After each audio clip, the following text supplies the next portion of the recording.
J'espère que vous allez m'entendre, oui, vous m'entendez bien. Je vous salue tous et aujourd'hui, en ce temps du mois de novembre, nous sommes appelés à approfondir notre foi bien-aimée et glorieuse dans la vie éternelle.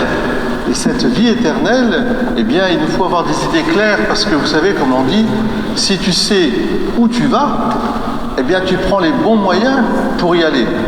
Mais si tu ne sais pas trop où tu vas, si c'est un peu boulgui-boulga, tu ne sais pas qu'est-ce qui se passe de l'autre côté, hein, alors, voilà. Et le Seigneur passe beaucoup de son temps à nous parler de la vie après la vie.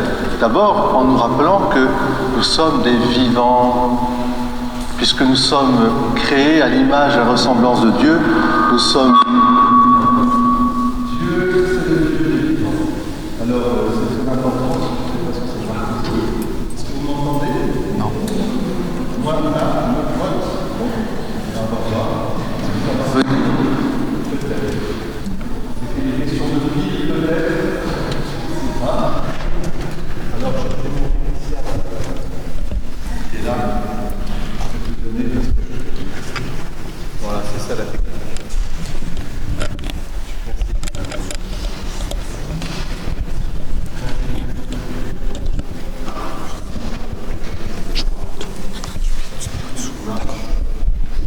Voilà. Là, je vais essayer de parler au mieux, au plus. Il y a un écrivain que vous connaissez, Jean d'Ormesson, qui a dit une chose très belle. Qui veut que je mette ça ici? Voilà. Qui a dit une chose très juste à la fin de sa vie. Il a dit, voilà, j'ai passé ma vie à essayer d'aimer au mieux. J'ai perdu du temps aussi, dit-il avec beaucoup de lucidité. Mais je sais que je vais vers un Dieu qui est un Dieu de pardon et de miséricorde. Et je trouvais que cette lucidité d'un homme qui se laisse miséricordier par le Seigneur était au commencement de ce regard qu'on doit porter sur l'au-delà. La vie éternelle, c'est le bonheur en Dieu. C'est un bonheur incroyable, un bonheur où nous verrons face à face Dieu, source, auteur, créateur, rédempteur de toutes choses, et nous verrons toutes choses et ce monde transformé et tous les êtres qui sont dans ce monde comme transfigurés par cet amour. Mais pour voir Dieu face à face, il faut être soi-même dans une lumière pure, une lumière de gloire. Et alors, au moment où nous mourrons, il y a d'abord ce qu'on appelle, et ce qu'on appelle toujours, le jugement particulier. Notre âme se sépare de notre corps et elle va être devant Dieu sans le voir, mais Dieu met une lumière tout à fait particulière c'est une lumière de miséricorde, pour voir comment nous sommes en réalité. Et je trouve que le point de vue de Jean d'Ormesson est le point de vue juste. Il faut être dans cette attitude humble je dirais, de personnes qui ont besoin d'être sauvées. Je ne me sauve pas moi-même. Je ne peux pas m'accorder le paradis au sens par mes propres forces, mais c'est Dieu qui vient me sauver. Et si, comme un enfant, je me présente devant Dieu, alors cette lumière du jugement intérieur, du jugement particulier, qui va éclairer ma conscience avec ses ombres et ses lumières, avec mes bonnes actions mais aussi mes péchés, eh bien, ce sera une lumière de miséricorde. Donc ce qui est important ici-bas, c'est de ne jamais durcir son cœur, mais de laisser toujours son cœur capable de recevoir le pardon de Dieu et de l'accorder aussi. Pardonner et être pardonné, c'est la même face, c'est une pièce à double face qu'il nous faut garder. Alors ce jugement particulier, il va nous placer à un endroit ou à un autre. Vous voyez, dans la feuille paroissiale que je vous ai passée, il y avait plein de petites questions. Et alors j'aimerais savoir, quand on est dans la lumière de Dieu, une fois qu'on est parti de ce monde, où est-ce qu'on va ? Alors où est-ce qu'on peut aller ? D'abord, surtout, et on en parlera un peu plus tard, il ne faut pas aller... D'abord, les âmes ne errent pas. Ça, c'est faux. Elles ne errent pas, mais parfois, eh bien, elles se font souvenir à nous et elles ont besoin qu'on prie pour elles. Alors, il y a 2 lieux définitifs où on peut aller, et surtout le lieu où on doit aller, c'est non, pas le purgatoire, c'est le ciel. C'est le ciel. On doit aller au purgatoire. Non, on doit aller au ciel. Car le ciel est définitif. C'est pour l'éternité. Et puis il y a un lieu, hélas, on ne doit pas aller, et c'est pas tellement de savoir où il est, mais comment ne pas y aller, c'est l'enfer. L'enfer, en fait, c'est l'antithèse du ciel. Le ciel, c'est la communion, c'est la rencontre d'une communion intime de tous les instants dans un présent éternel. C'est un cadeau de Dieu. Dieu se fait cadeau à nous, comme il le fait déjà depuis sa création, depuis notre baptême. Et là, nous serons en Dieu, dans une communion d'amour éternel. Ce qui fait que Jésus, dans l'Évangile, dit « Mais ceux qui sont déjà des enfants de Dieu et de la résurrection, ils sont comme des anges. » Les anges, ils sont dans la vision béatifique de Dieu, ils voient Dieu 3 fois saint et ils sont dans un présent éternel.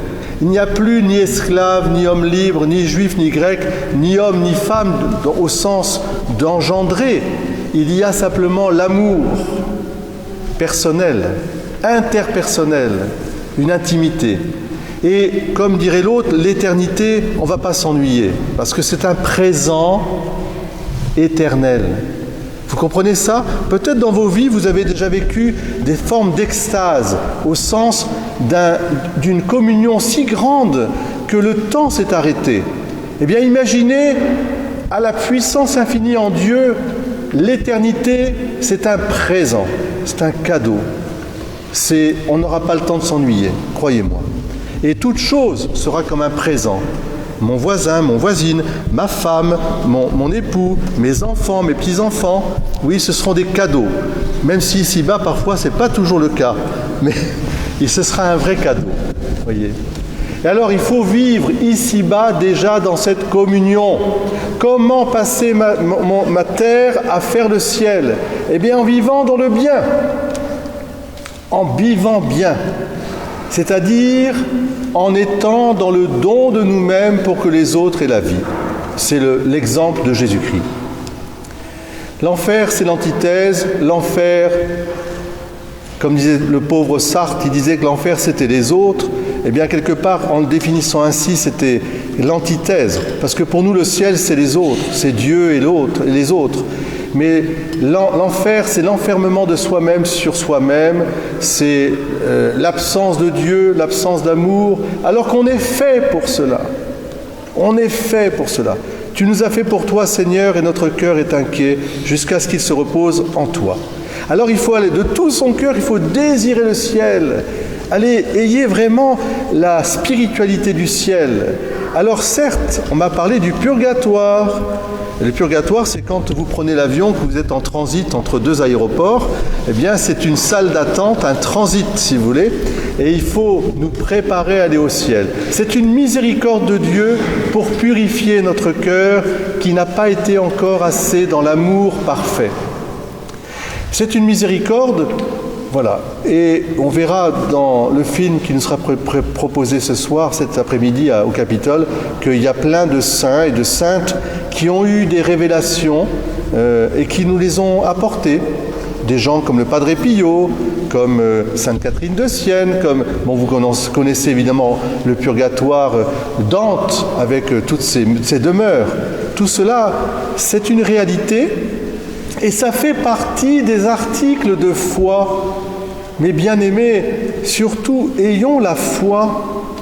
La foi, déjà, nous allons la réciter au credo. Je crois à la vie éternelle, à la résurrection. Alors, une fois que notre âme est séparée du corps, elle attend la résurrection des vivants. C'est quoi la résurrection? La résurrection, c'est notre corps qui nous sera redonné pour l'éternité, car nous sommes des humains. Nous sommes des êtres humains, corps et âme. Alors, ne me demandez pas à quel âge aura notre corps, comment nous serons. Ce que je peux vous dire, c'est que notre corps sera l'instrument de l'amour. C'est-à-dire que ce corps nous permettra de communier les uns les autres, sans entrave, sans aucune gêne, sans aucun... Il n'y a plus, comme je vous ai dit, ni juif, ni grec, ni homme libre, ni esclave. Il n'y aura plus que des enfants de Dieu. Et ce corps participera à la symphonie parfaite de ce monde restauré, transfiguré. Voilà, c'est ça vers quoi nous allons.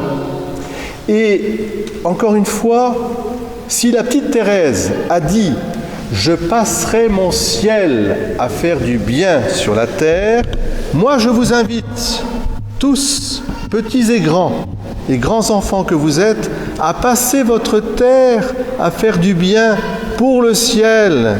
C'est ainsi que nous nous préparons à aller au paradis. Et moi, en tant que curé, non pas de Cucugnan, mais du Thor, quand j'arriverai devant la porte de Saint-Pierre, il ouvrira son livre de vie, et puis je verrai inscrire tous vos noms. Ah, ils sont tous là. Ah, je ne ferai pas comme le curé de Cucugnan qui dira « Mais où ils sont où mes paroissiens ?» Il faut que je leur parle et que je leur dise « Attention, je suis sûr que nos noms sont inscrits dans le livre de vie. » Car c'est le Dieu des vivants, le Dieu d'Abraham, le Dieu d'Isaac, le Dieu de Jacob, c'est notre Dieu, c'est le Dieu de Pierre, de Jacques, de Simone, d'Alain, de Cécile, etc. C'est notre Dieu, c'est le Dieu des vivants. Et Cécile, merci de m'avoir envoyé ce petit texte aussi que je connaissais, de Saint-Exupéry.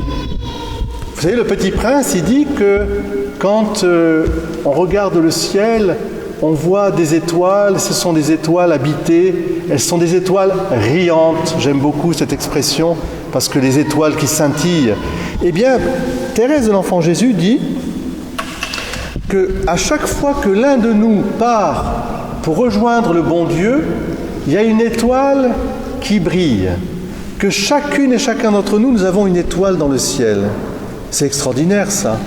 Eh bien, je le crois que c'est vrai. Je crois que c'est vrai. Et ici-bas, soyons des petites étoiles, les uns pour les autres, riantes. C'est-à-dire ressuscités, vivant la résurrection. Ne soyons pas des étoiles éteintes, mortes, mais soyons des étoiles vivantes. Que le Seigneur nous accorde cette grâce et ayons le désir du ciel. Au nom du Père et du Fils et du Saint-Esprit. Amen.